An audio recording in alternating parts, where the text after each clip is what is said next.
Well, it's another ranking, and this time probably something more intriguing than ranking all the movies. This time, I'm going to be looking at all the main villains throughout the Heisei Phase 2 seasons and rank them from worst to best. Now, I know there will be some debate over who exactly counts as a main villain, so to prevent any arguments, I'll be listing all the villains I'll be including in this list. Also, I think this is fairly obvious, but major spoiler warnings for all of the Heisei Phase 2 seasons. From Double, there's Ryubei Sonozaki and Junkazu. Oz has Kizaru Kotomaki, Forze has Mitsuga Mo, Wizard has Seal Furuki and Sora Takigawa, Gaim has Ryuma Sengoku, Roshio, and Kaito Kumon, Drive has Heart and Tenjiro Bano, Ghost has Chikara Sayonji and Adele, X8's got Kuroto Dan, Parodo, and Masamune Dan, Build's got Evolto, and Geo has Swords. So overall, that's 19 villains I'll be ranking. Now, I realize that the inclusion of some villains, such as Jun and Sora, and the exclusions of others, such as the Sigma Circular and Gamizers, may cause some confusion.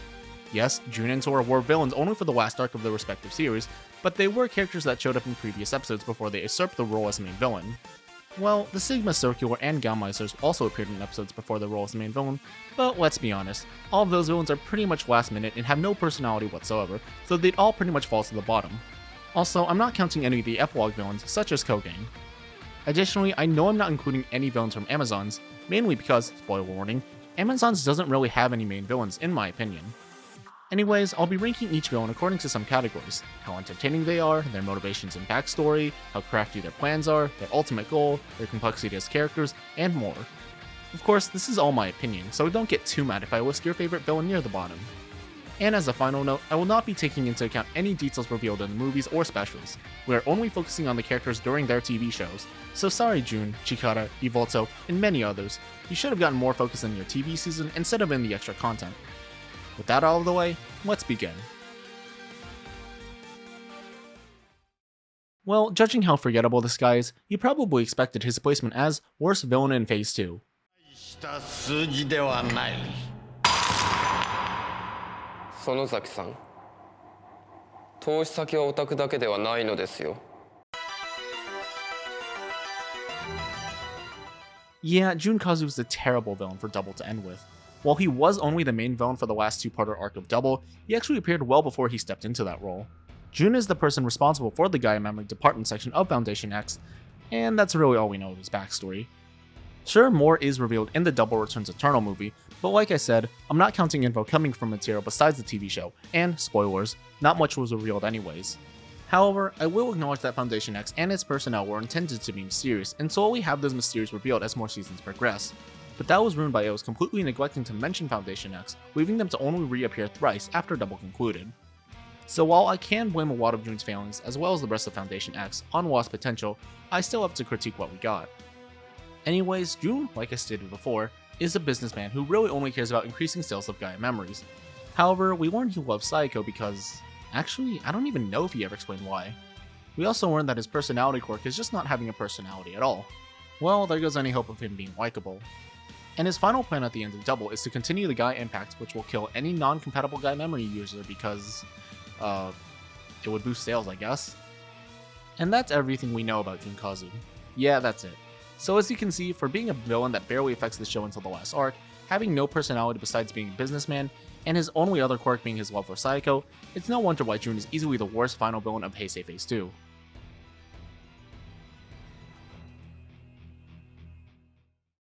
With Jun out of the way, we get to the first quote-unquote main villain of this list. 私の心はこの世界を導けと言っている。父上の理想を引き継ぎ理想の世界を作る私こそ完璧な存在そのものなのだ。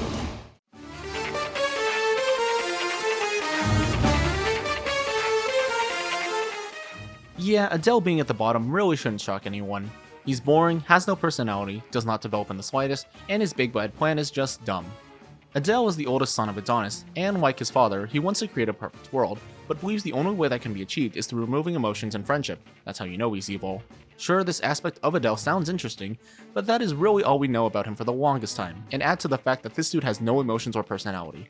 He's just stern for 99% of the time we see him. Sure, once he steps into the role of main villain, we get to see hints that he has an insane lust for power, but that just makes him more generic in my eyes. Anyways, his big bad plan is to store the souls of everyone on Earth inside of his body, which would also transform everyone on Earth into Adele because... reasons. He does this since he believes that this is the only way to create a perfect world. which occurred after he got beat up by Takaru one too many times. Yeah, his plan felt completely shoehorned in. Sure, as his plan progresses, Adele does become more complex as a character since he starts having doubts about completing his plan because he'll be left alone on Earth, but that really isn't enough to salvage his characterization. So fine, his plan is pretty stupid and comes out of nowhere. It's not like he can get any worse. Yes, he can. You want to know the backstory the show uses to try to turn him into a sympathetic villain? It's revealed that Adele was a relatively happy kid living with his mother and father, but after his mother passed away, Adonis became hellbent on creating a happy world, making Adele feel like Adonis betrayed him because he stopped spending time with him. So, the reason why Adele has done everything he has, from trying to steal all the souls of everyone on Earth, to murdering Takuru's father and his own father, gaining power, and more, is all because of his daddy issues. Great. How interesting. And I'm not lying when the show tried to use that past to make him sympathetic. Before he dies, he turns good because he learned that his father actually loved him the entire time. What fantastic storytelling.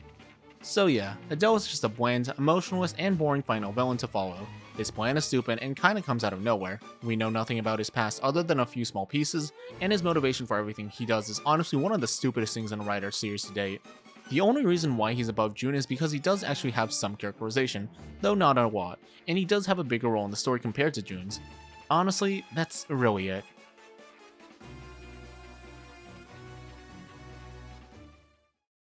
Well, this is probably most people's runner-up for a worst main villain.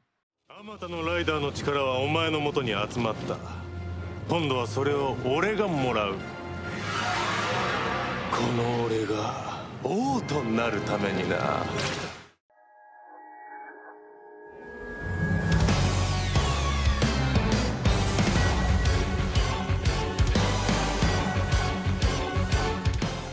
Yeah, Sports is basically just Adele, but slightly better in some qualities. Boring, no personality, does nothing, and has a really stupid plan and motivation for said plan. While he does appear from the very beginning of Geo, he, and by extension the rest of the Timejackers, do so little that you'll forget that he even existed before he starts solidifying himself as the big bad. In the beginning, it seems like his big bad plan is to create other candidates to become king, but then it turns out his true goal is to become king because he's power hungry? Yeah, no, I don't think there's an explanation for his motivation.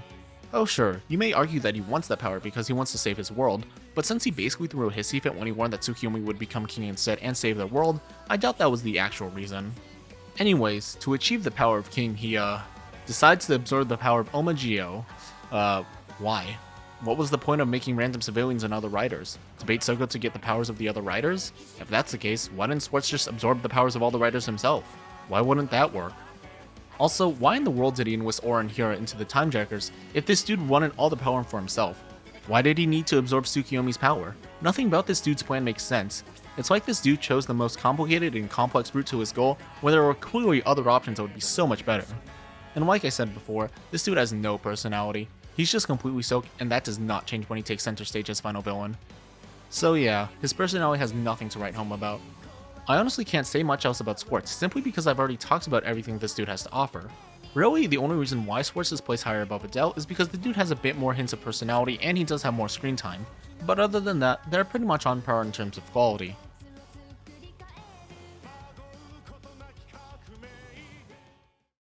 Truthfully, I can't believe I placed this villain this high up.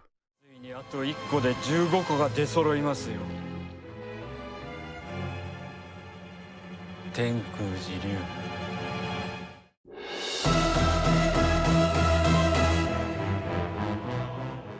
Originally, Saionji was gonna be at number 18, but after some thinking, I realized that he was actually better than both Adele and Swartz, but not by much.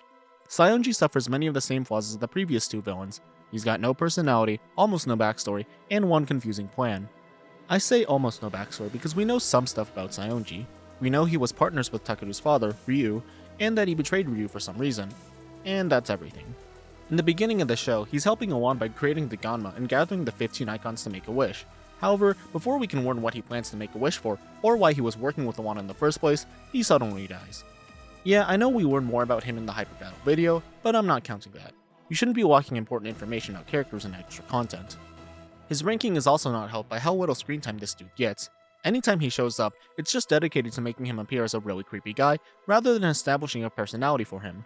So if we know nothing about him, he has no screen time, and has no personality, why did I put him above Adele and Swartz?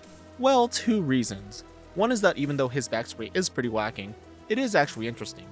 His relationship with Ryu was the most intriguing part of his character, but too bad it never got expanded upon. The other is, shockingly, his lack of screen time.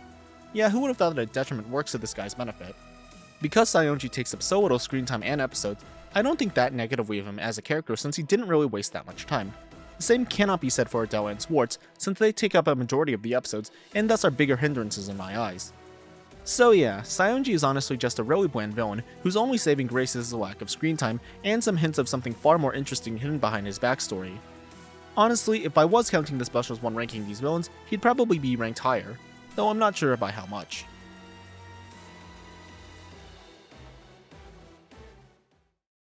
From one old guy to another old guy.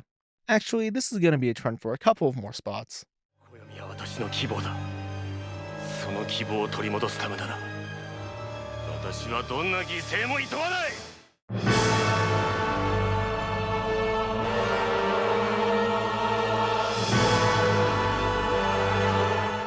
Yeah, so Fuuki is interestingly bad. There's the obvious flaw that it's somewhat obvious that he's both Wise Man and the White Wizard, but I think that it doesn't even matter, since neither personas didn't really do much or have much screen time before the big reveal, so it just ultimately felt hollow. Regarding his backstory, it's actually one of the more compelling parts about this dude. Long before the series started, Koyomi, his daughter, passed away from an illness. Driven by grief, Fuuki began working on a plan to revive his daughter no matter the cost. To achieve his goal, he turned himself into an artificial phantom and began working on performing the ritual known as the Sabbath, which would create the Philosopher's Stone and thus allow him to revive Koyomi with its power. While this is a very great backstory and motivation, there are two issues that do bring down Fuuki immensely. First up, lack of any noticeable personality. Like Adele and Swartz, his main personality is just centered around saving Koyomi, so that's not really helping him be memorable. Second is, well, his lack of screen time and just being introduced way too late. Even though both Wise Man and White Wizard were introduced at the start of the series, Fuuki doesn't really make his mark until the last 10 episodes, and it's not until the last 5 episodes when we start learning everything about him. You know the backstory and plan I just told you? Yeah, that was revealed starting episode 48. You know, 3 episodes before he dies. How am I supposed to care about this dude if you introduce everything memorable about him at the very end? Honestly, had they made Fuuki a regular character starting in the mid-20s, or at least made White Wizard and Wise Man more regular and memorable characters before the reveal, it would have helped Fuuki be a better villain. But at this point, Fuuki just feels like a disappointment, introduced too late to leave anything memorable. However, like I said, his backstory and motivation were great, which is the main reason he's placed above the previous villains.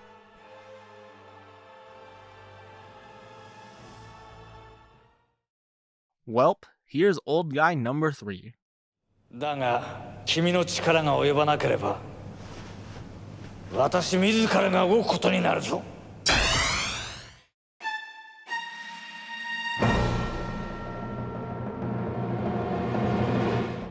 For as much as I love Heisei, I will admit that its villains are absolutely terrible, and Mitsuki Gamo is not exempt from that. As a child, he heard the presenters call out to him, motivating him to start researching a way to reach them. As he grew up, he discovered the way to do so would be through the use of 12 horoscope switches, which would open a gateway to the presenters at the expense of Earth's destruction. Sure, this sounds like an interesting motivation, but to me it really doesn't. Why did this one message cause Gumoto fall into such villainy? Did it really turn him into someone who would betray his friends at the drop of a hat? Did it really turn him into someone who would gladly destroy the Earth for an experiment that hasn't even been tested? Am I really supposed to believe that this sole message from the presenters changed him into a psychopath? Honestly, I really wish we learned more about Gamo's past because what I described is really all we know about him. His personality doesn't help matters either. While he isn't stoic, he is cold and cunning. And that's it. Also, like the previous villains, he does basically nothing until the endgame, but at least he does actually feel like a threat from the very start. Plus, I don't really have many issues with this plan. Find 12 people to activate the horoscope switches at a location underneath a vortex known as the Hole, which emits higher doses of cosmic energy. Though, I will note that his sudden change of heart after being defeated is a bit odd. Yes, I know that it fits into Heisei's themes, but really? That was all it took for Gamo to forego decades of work and effort? It honestly just made me wish that we got more expansion on Gamo so that the change of heart would make more sense. So yeah, Gamo is just kind of bland overall, but he at least feels threatening and does have an aura of dread surrounding him all the time. His plans were good, though his motivation was a bit wonky.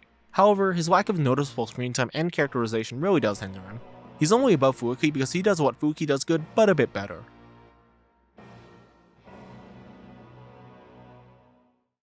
Well, if I mock the previous villains for being bland and empty, it's a miracle that this dude ranked this high.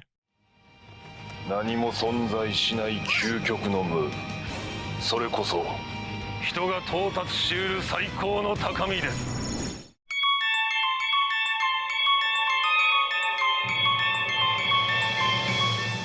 Yep, despite doing nothing but touting that everything is only beautiful when they reach their end, Kyoto Maki somehow ranks in at number 13. So, what's this dude's backstory? Well, when he was a kid, his sister was abusive to him, so he killed her in a house fire. He also took his sister's philosophy to heart, which explains why he believes that things are beautiful only when they end. And yeah, that's it. That is a massive simplification, but really that's all you need to know about this dude's backstory. Anyways, because he believes that endings are beautiful, he wants to destroy the world, and he nearly achieves this by turning Yuva into a giant core metal container thingy. Okay, so his plan is pretty cliched, and the motivation for it is also lackluster. Kinda disappointing. Well, at least he has a huge impact on the show, right? But he doesn't really do much for the first 20 episodes, and even when he becomes the main villain, he still doesn't really take center stage until the last 10 episodes.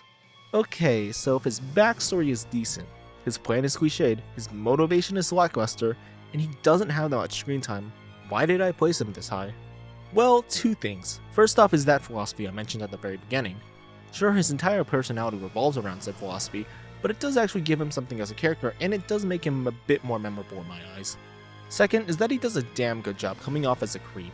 The way he acts and talks just comes off as unnerving and creepy, which really helps make his character stand out from all the previous villains. It's funny how having a philosophy for his motivations and an actual personality allows Maki to rank above all the other villains. However, it is because of how simple his philosophy, motivation, grand plan, personality, and characterization is why he doesn't get any higher. Plus, add the fact that he generally doesn't feel like a big threat until the final arc, and yeah, you just end up with a serviceable villain at best.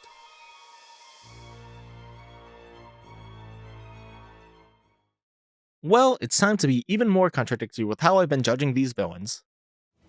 あと1枚僕は今日完全に復活する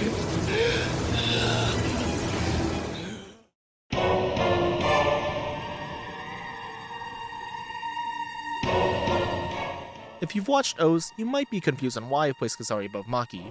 I mean, Kazari doesn't really have any backstory, his plan is pretty much unknown aside from wanting to complete himself, and his motivation is also a big mystery, aside from once again wanting to complete himself. So if he is basically a worse Maki, what makes Kazari rank above him? Well, one reason: enjoyability.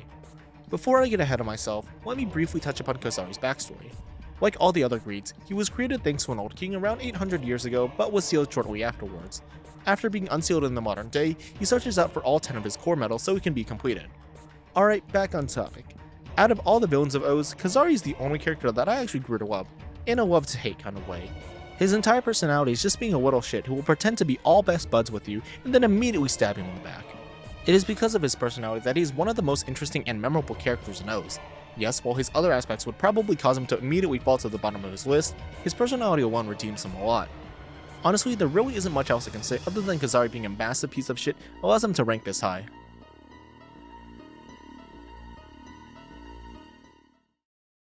Well, I know this placement will not go over well with the majority of you. ついに戻ってきた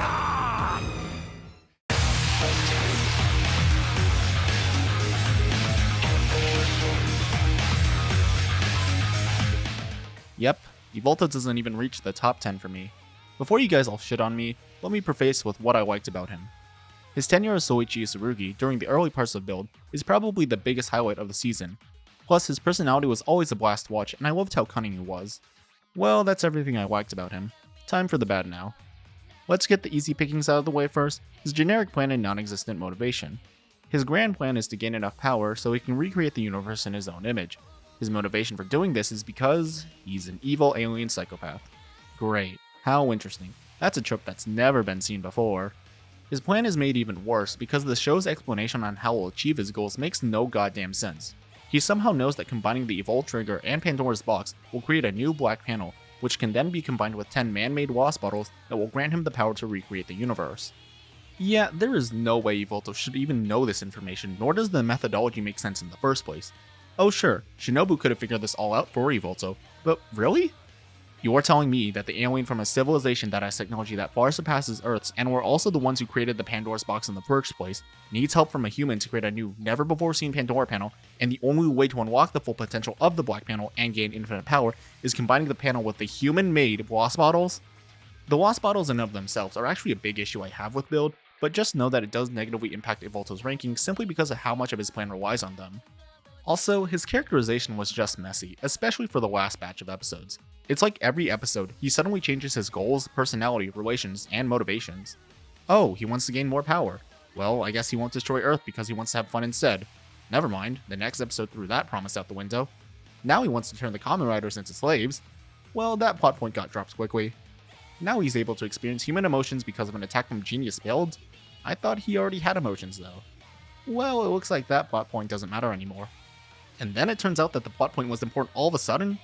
Why do they keep pulling so much shit out of thin air for this dude? The next issues I have with Evolto are his actions in the late game and how much unexplained stuff there is about his power set. Despite him having the ability to easily ambush the riders at any time, the dude just doesn't for some reason. Yeah, I know, he doesn't do that so the show doesn't end at like 34 episodes, but the writer purposely gave Evolto these abilities, such as teleportation and body hijacking. To have each episode basically forget Evolto had these abilities and only bring them up when the writer decides, it just kinda feels lazy. And honestly, it just takes away his menace as a villain, as if he only has these powers because it would make him more threatening, but not actually be threatening since he never utilizes them unless the plot demands it. And his power set is kinda like two issues combined into one. First off, the writer made a huge mistake making Evolto way too powerful in the first place, because every episode since his debut backpedaled on his power level. Remember how in the first episode after his debut, he wiped the floor with all the riders with just 2% of his power, and then 2 episodes later, Sento manages to overpower Evolto. It just makes Evolto feel like an inconsistent threat, as if the heroes only went against him because the writer decides Evolto should be weaker in this particular fight, and not because the heroes are actually getting stronger. Second, his power set's origins make no sense. His true form is his black hole form in the canon of the TV series. Yes, I know New World Cross Z retcon that his true form is his monster form, but I'm not paying attention to that. The issue with his black hole form is also tied to one of my biggest issues with Build's plot, since him gaining the Evolve Trigger, the device needed for him to access his true form, was directly tied to the completion of the Pandora's box. Now, for the majority of the show, we've been led to believe that the completion of the Pandora's box would result in the destruction of the world, but when the Pandora's box is completed on Earth, it creates an inactive Evolve Trigger. This would mean that the purpose of completing the Pandora's box is to create an Evolve Trigger, which would then allow Evolto to destroy the planet. But if that's true, then why would Evolto build Pandora's Tower on Mars if he already had access to black hole form when he arrived? Oh sure, you could argue that the Pandora's box can actually destroy the Earth, but Evolto decides to use that power to instead create an Evolve Trigger because he didn't have one, thus explaining why the Pandora's box lost its energy after creating one.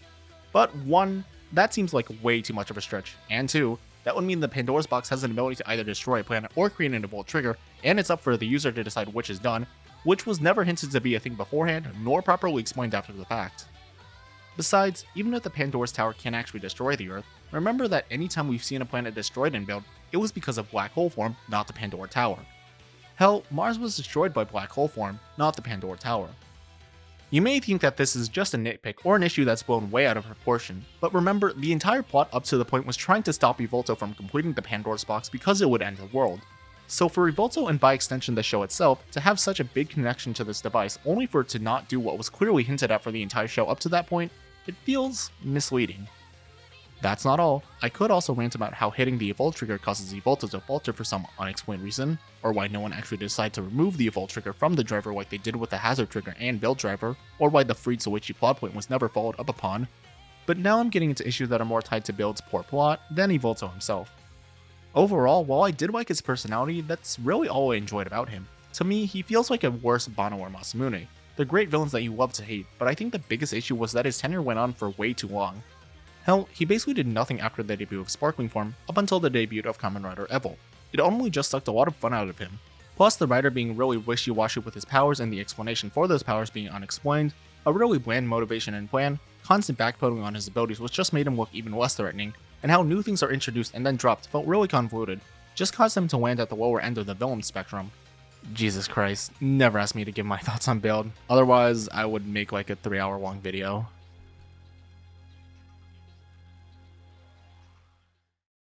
Well, this villain is like Evolto, but done a little bit better in my opinion. 君が捨てられたように僕も捨てられたんだ。大切な人にね。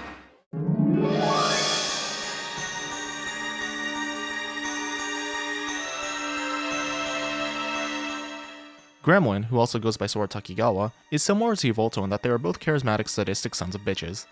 Really, the only thing that puts Sora above Evolto is his backstory being of a higher quality. Sora was once a human, and though he may seem jovial and childish, he secretly hides an extremely sadistic and psychopathic side. He has an urge to murder women with long black hair, as they remind him of his first victim, his ex-girlfriend. The reason why Sora murdered his ex was because she broke up with him, which drove him mad, causing him to kill her with a pair of scissors. His psychotic nature actually has an importance in his characterization, since it's the reason he still has memories of his human self, despite being a phantom. Unfortunately, his biggest flaw is just how underutilized he is in the show. For a majority of the episodes, he just sits in the background doing nothing. It's not until the last arc when he does something by killing Sofuuki and usurping him as the main villain. Only for the very last episode though. Plus, his grand plan is just weird. He wants to use the Philosopher's Stone to become human again? Why does the monster with supernatural powers want to become human again? The only reason I can think of him wanting to become human again was because it was an easy way for the writer to show a contrast between Sora and Haruto. While Sora was an enjoyable villain for his personality, his lack of importance, having no screen time until the very end, and a confusing final goal dragged him down a lot. However, this is the point where I consider the villains good, so good for you, Sora.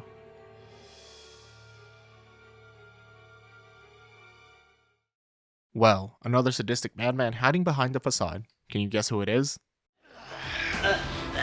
嘘つき卑怯者そういう悪い子供こそ本当に悪い大人の格好の餌食になるからさ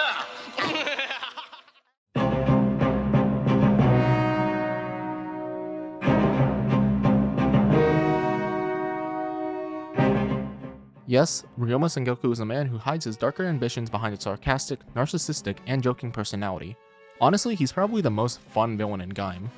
Like Sora and Evolto, his personality alone makes him rank this high. He's another one of those love-to-hate villains, though I feel like Ryoma pulls it off better than the other two simply because of how much fun the dude can be.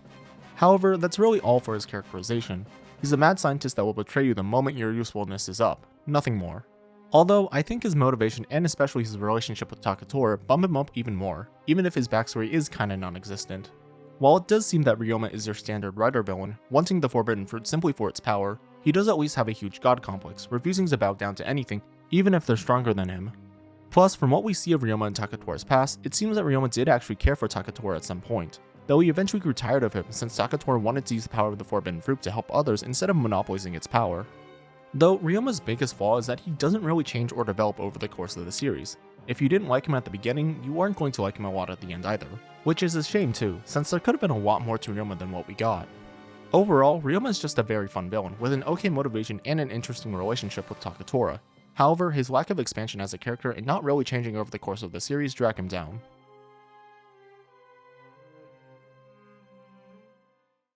Well, it's time for a villain that's completely different. 今わかった。一番大事なことが。やはりお前こそが俺にとって最高の相手だということだ。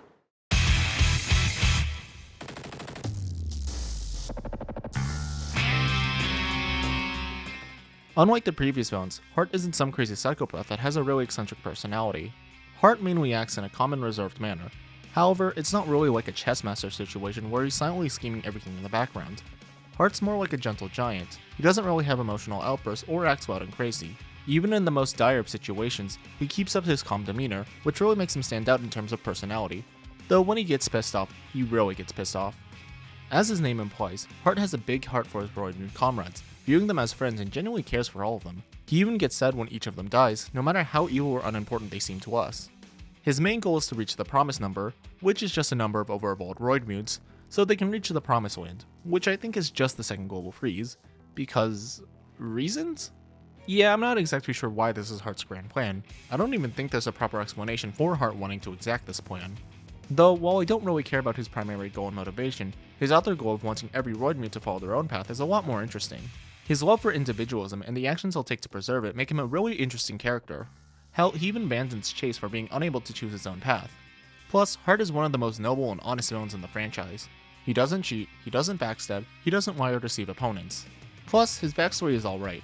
Created by Krim and Bano, He and the other Roidmudes rebelled due to the treatment they received from Banno, then the global freeze happened, yada yada, now they're attacking the modern day. Sure, it's not the most interesting of backstories, but the fact he was essentially abused to the point of villainy really makes him sympathetic. So, if Heart is one of the most unique villains with an interesting philosophy and plan, why doesn't he rank higher? Well, unfortunately, it's not really his fault, but rather the fault of the show. You see, after the arc involving Nira and the Freeze Roidmude, Heart, and by extension Medic and Brain, don't really have that much screen time in the remaining episodes. The show more focuses on telling stories with great drama, rather than focusing on the characters. While Drive isn't a bad show for making such a change, in fact the drama is one of the best parts of Drive, it does mean that Heart rarely makes any notable appearances past around the 30th episode.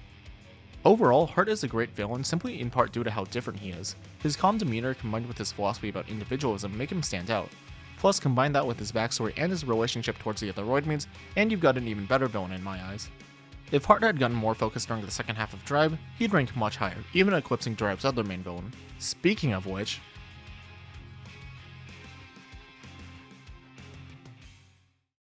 as I had not so subtly hinted, the next villain is Drive's other main baddie, Tenjiro Banno. そんなものはない。私にとって家族とは支配すべきものでしかない。愛などというものは存在しない。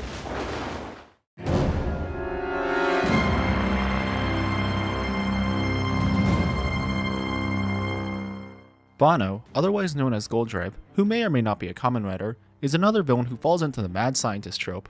But unlike villains like Ryoma, Evolto, and Sora, he doesn't even bother hiding how fucked up he is. Banno has a massive god complex with an even bigger ego. He despises anyone who's lesser than him, which is basically the entire world, and basically acts as if they should bow down to him or else face divine punishment. And he takes his backstabbing nature to even worse places than Evolto. He'll come off as the nice guy who wants to help, and then just take his knife and impale you Amazon style.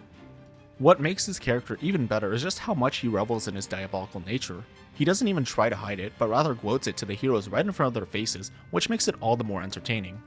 But this just makes his demise even more satisfying. Seeing him beg for his life, knowing all the terrible shit he's done to both the heroes and the villains, and then pathetically begging Go to spare him, while Go just mercilessly ends Banno's life. God, what a satisfying scene. Truly one of the best villain deaths in Rider. However, for as much as I love how evil the dude is, he's really held back by his lack of backstory and motivation. Sure, we know he created the Roidmudes and then proceeded to torture them. We know he wants to take over the world, but the why behind these questions are never explained. Even Nira, who is basically Banno Jr., had some motivation behind his plans, mainly his hatred towards Shinosuke's father. So yeah, Banno is, in my eyes, one of the best villains in terms of sadism and just being plain evil. While that alone pulls him really high into the rankings, everything else about him is just disappointing. Honestly, if they at least gave him some backstory, he'd place higher on this list, no questions about it.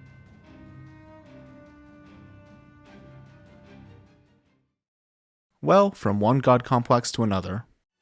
ゲームコーポレーションを作ったのは私だ。黒という。ましてや君でもない。私こそが社長。今こそ審判の時。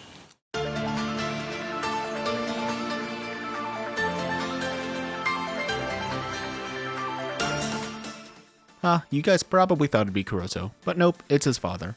While Masamune is essentially just like Banno, he hides his sadism a lot better than Banno, which honestly makes him a much more creepier and terrifying villain. At first, Masamune comes off as a poor old man who seems to be a victim of things outside of his control, but it turns out that everything was according to his master plan, and drops the weak old man facade once the reveal occurs. Hang on, isn't this just Banno's backstory? Anyways, being more specific to Masamune, he was once the president of Gem Corporation before being framed by Kuroto for being the mastermind of Zero Day.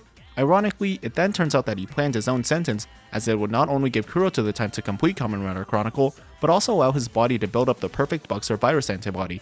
After being released from jail, he takes back his position as CEO so he can make Kamen Rider Chronicle the most popular game in the world. Though it then turns out that he doesn't really want to keep Gem Corporation as the best company in the world, but rather control the lives of everyone through Kamen Rider Chronicle, which is a much better motivation in my eyes. Not sure if I would want a villain whose sole motivation behind everything is capitalism. Regarding his character, while he does have a god complex, I feel it is slightly better than Banno's version.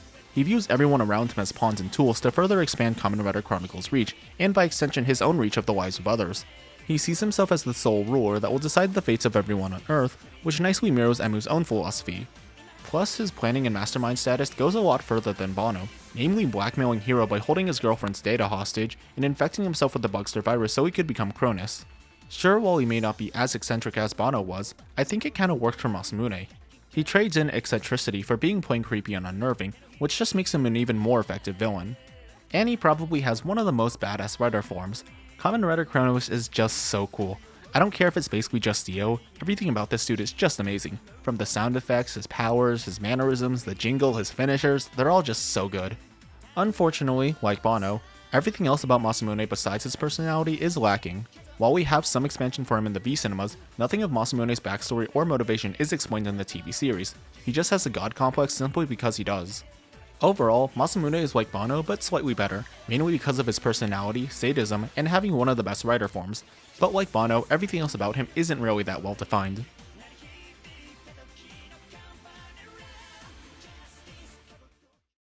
We're in the top 5 now, and this is a unique main villain? 真理など机上の空論俺の真理は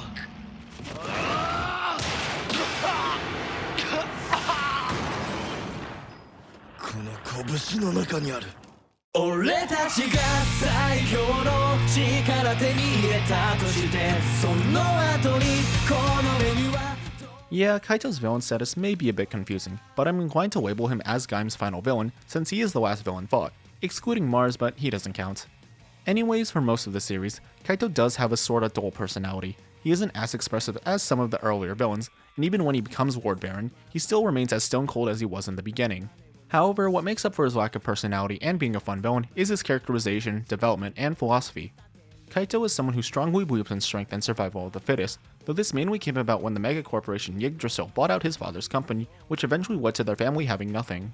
Hell, he's so focused on strength that he believes it's the only way to judge anyone, as if you don't have the strength to overcome your problems fair and square, you're basically trash to him. For a majority of this series, he just spends most of his time trying to prove his strength and philosophy, which is why he gets into a lot of skirmishes with Kota. It's not until the end of the Overlord saga when he starts to develop as the main villain, with his ultimate goal being to take the power of the Forbidden Fruit and use it to destroy the world and create a new one. However, it's not because of his lust for strength, but because it turns out that Kaito actually hated strength all this time. Kaito wants to create a world where no one will look down on the weak nor desire the power to do so.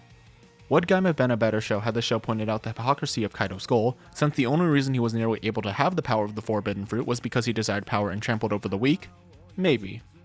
Anyways, after a final battle with Kota, he realizes that Kota's way of protecting everyone, including the weak, is correct after all and acknowledges that Kota is stronger than him before dying.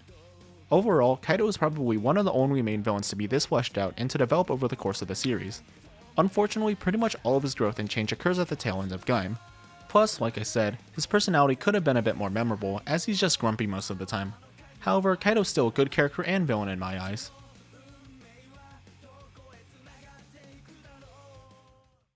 Well, from ally to villain, we have a villain to ally this time. ようこそ究極のゲームの世界へ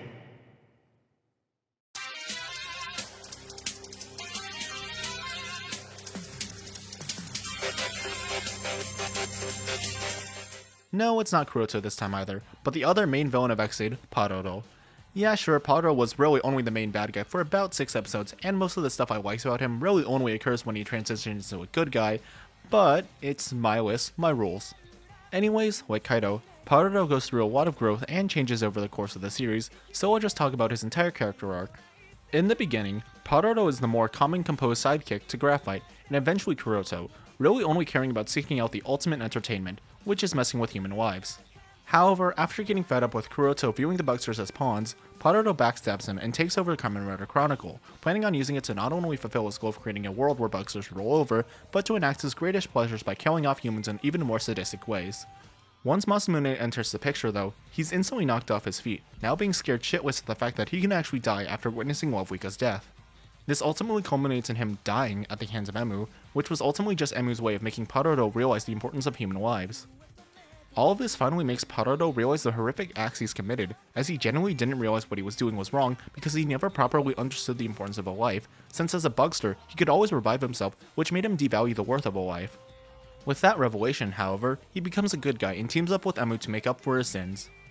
Honestly, Parado's entire character development alone pushes him extremely high on this list, but his other traits do push him a bit higher. For one, his personality is actually interesting. Sure, he may at first seem like Masamune, Gamo, or Sora, but he's a bit different. He's basically just a kid who wants to indulge in entertainment and excitement, not really caring about anything else. Plus, he can go from a pretty jovial person to someone who will not hesitate to beat the shit out of you in 0 seconds flat. Plus, one of the best things about Parado is his tie to Emu. Parado is basically a twisted copy of Emu's inner desire. Parado's desire to mess with human wives as a form of entertainment, that was born out of Emu's own desire to play games with someone as a child. Plus, Emu finding out that Parado is actually his own bugster was a fun twist that added something to both characters. Honestly, Parado doesn't really have any flaws as a villain nor character. His grand plan, while he was a villain, was good and understandable, his character was great, his personality and development were even better, and his importance in the story was consistent. However, he's placed at number 4 simply because I like the next 3 villains a bit better.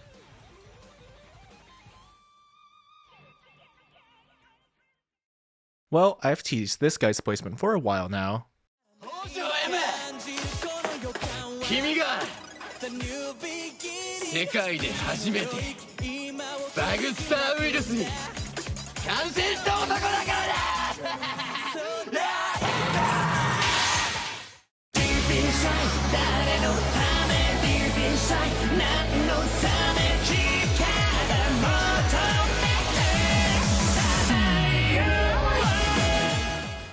Yep, despite all my love for exciting Kuroto, he's not even number 1. Makes you wonder who it could be, huh? Foreshadowing aside, Kuroto is basically just as good as Parado, but the one thing Kuroto does better than Parado is his effectiveness of being a villain. You see, while Kuroto may have lost many battles during his tenure as a villain, his plans aren't technically ever thwarted. Even when he lost, his plans still kept checking on. Hell, even his losses were to his benefit, as they were used to create the dangerous zombie Gashat and eventually further power it up. It just makes Kuroto a much more threatening villain than either Parado or Masamune, since even if he loses, he'll still win in a way. The only plan that didn't go according to his way was his final one of finding the Dragonite Hunter Z and Doramifa beat bugsters, but that's because he died. Plus, everyone knows Kuroto's eccentric personality. Sure, he was at first a calm and composed villain, but he just slowly evolved into this deranged lunatic that revealed his massive god complex, which is not only something really fun to watch, but just makes him a much more memorable and threatening villain. However, if there is one thing I can criticize about his time as a villain is that his motivation for his grand plan, which is to create Kamen Rider Chronicle, is never explained. He wants to create the ultimate game because he has a god complex? At least we get to know some of his backstory during his tenure as a villain. It turns out a young Kuroto was jealous of a young Emu when Emu sent him designs for games that were better than Kuroto's, resulting in him infecting Emu with the bugster virus, which ultimately led to Zero Day. This is honestly just a crazy backstory in general and showcases his pettiness and god complex. Too bad that this doesn't explain why he created Kamen Rider Chronicle. But Kuroto's story doesn't end when he dies, as like Parado, he is revived as an ally this time. Kinda. He forms a tentative relationship with the protagonist since they share the same goal. At first, it was to take down Parado, and then it was to take down Masamune. However, despite not being that evil, Kuroto's fun personality really shines through here and, to be honest, I think that this version of Kuroto is probably one of the funniest characters in Kamen Rider. It is also this era of Kuroto where we do get to learn more of his backstory, namely that his quest for immortality stems from being unable to save his mother, as he was only able to save the data of her by turning her into a bugster, which turns out to be Poppy. It shows that Kuroto does value life in a sense. I know some people hate this era of Kuroto because he's been flanderized into a joke, or his hammerness takes up too much screen time, but honestly, I don't think those issues existed. Kuroto did continue to grow and change, and his gags never seemed to drag on. Hell, on my rewatch of Ex-Aid, they seem to be a lot shorter than I remembered. Honestly, Kuroto is such an interesting villain and character in general. First half Kuroto was a great character for being an effective villain with good plans, a great personality that led to a lot of memorable scenes, and also having a really cool suit. Second half Kuroto was a great character for his backstory as well as being one of the funniest characters in Kamen Rider. Combine both of these parts and you get a really fantastic package. Now, what 2 villains could place above him?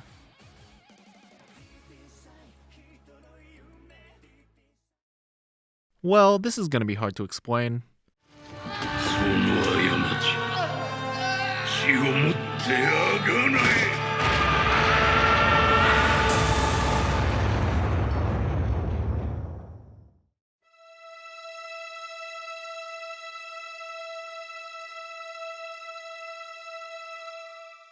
Probably the most confusing spot on this list, Rosho is the leader of the Overlords.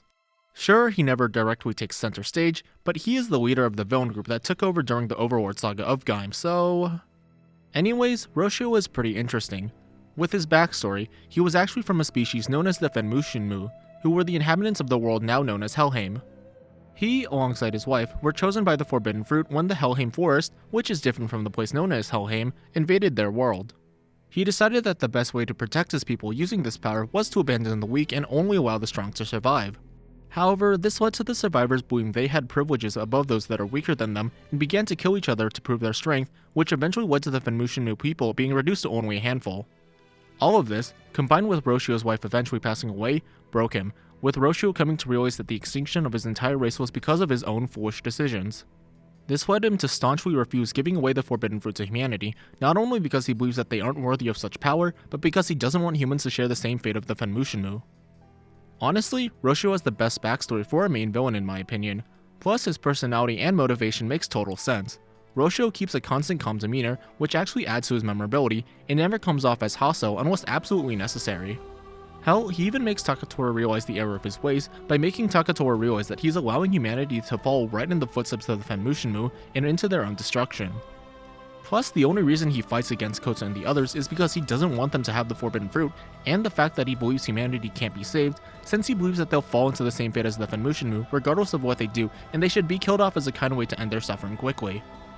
His ultimate goal is just to revive his dead wife using the Forbidden Fruit, which is actually pretty understandable. After his people betrayed him, with the survivors solely focused on strength and killing each other off, and his entire civilization permanently destroyed, it's easy for him to see that the only one who he can possibly trust is his dead wife. Though, I do have to give massive credit to the show, as they call out the reason why he's alone right now is because he never bothered to trust anyone again.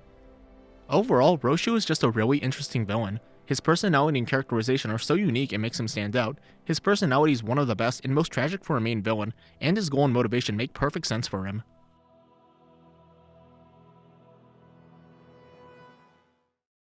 We're here at number 1, and if you've been paying attention, you'll realize that this series has both the worst villain and also the best villain.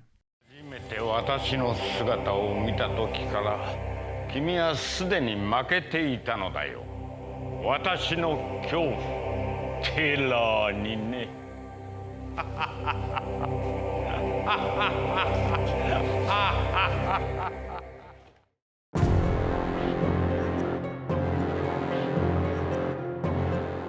Another shocking choice, Ryubei Sonozaki takes the number 1 spot for my Heisei Phase 2 villain. Even though he gets basically nothing until the very end of the series, the things that are revealed about him make him the best villain. First up, he's the patriarch of the Sonozaki family, and his main goal is to execute a Gaia Impact to forcefully evolve humans.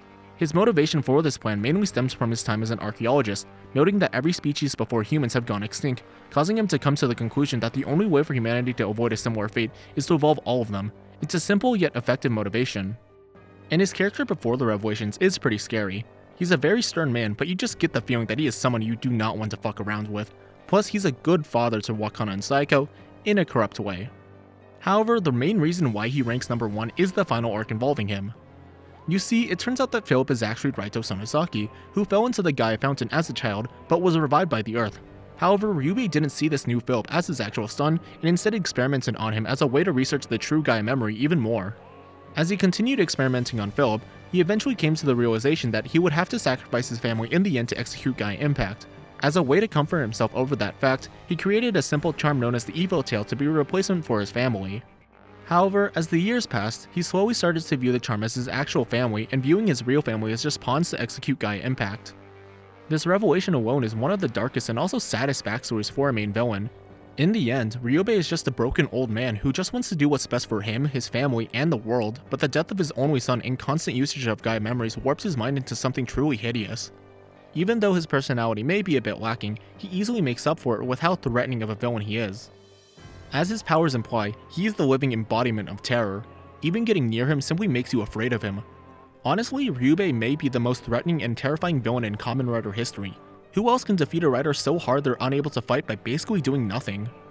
And yeah, I know I gave flack for villains such as Fuuki for their backstories being shoved in at the last minute, but I think it kinda works for Ryubei, since we don't learn just his backstory, but rather a completely new side to him as well, if that makes sense. Plus, his role in the story has huge impacts on characters in subtle ways, mainly causing changes in Wakana, Philip, Shotaro, Saiko, Isaka, and many more, which makes him feel like more than just a last-minute hurdle that the heroes have to overcome. I mean, honestly, it's really hard for me to explain why I love Ryubei so much as a villain. He's threatening, terrifying, but also sympathetic. His last arc revealed a lot about his character that makes me love him even more. He incites such big developments for a lot of the other characters in the show, and his stoic demeanor hiding a broken man is just so interesting. Well, that is all of the Heisei Phase 2 villains ranked, but Ryubei isn't my favorite Kamen Rider villain to exist. That's reserved for the special next entry on this list.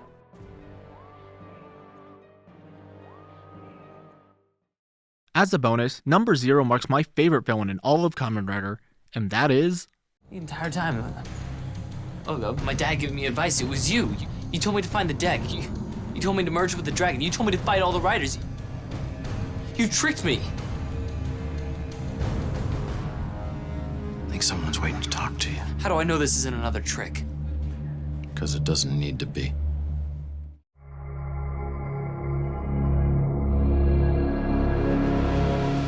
Yep, General Xaviex is just the most memorable, interesting, and entertaining villain in Rider. Now, I know a lot of people point to Xaviex and criticize him and the series as a whole because it was aliens the whole time, but come on, really? That's your entire reason for disliking him and by extension Dragon Knight?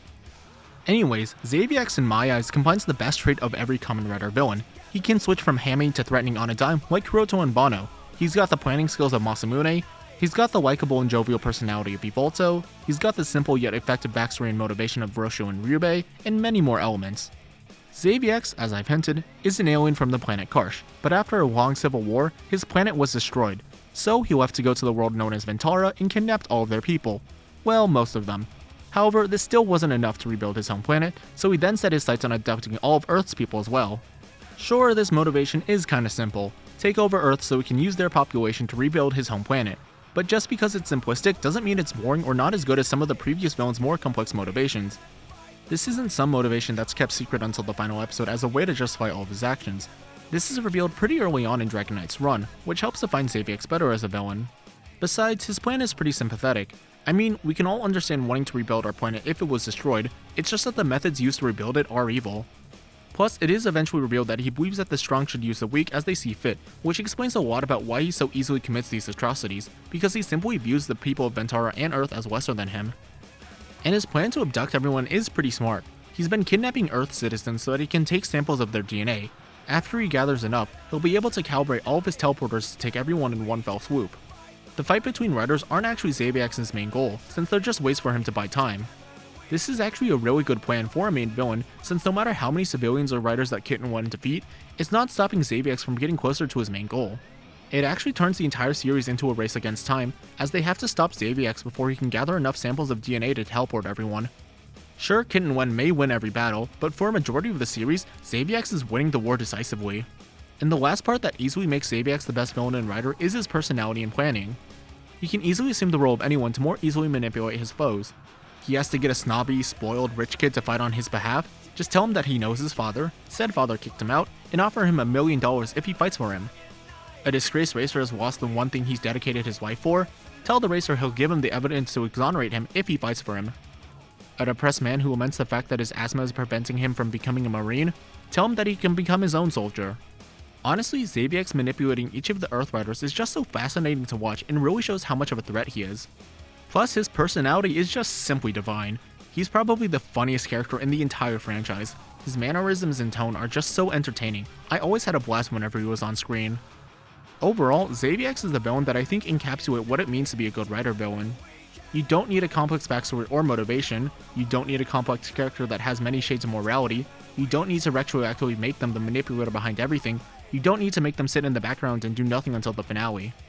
Xaviex has a simple plan, backstory, and motivation, and it works, because the enjoyability for him as a villain doesn't come from his character, but rather through the actions he performs in the series.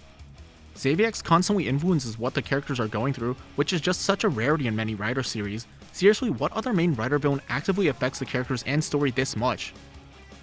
And his personality is just so earnestly entertaining, as if to show that while he is a threatening villain you should fear, he can also be enjoyed for his other facets. Well, that was my ranking. Did you agree with my choices? Disagree? Let me know in the comments below. And sorry this took so long to make. I'll try to make more videos over the summer. Also, thank you guys for the 100 subscriber milestone. I know it's a bit late, but I just wanted to celebrate it. My next video may be about my top 5 most favorite and hated characters in Rider, but I may do ranking the Heisei Phase 2 protagonists first. Well, until then, this has been Kamiseta RX, and enjoy yourselves till next time.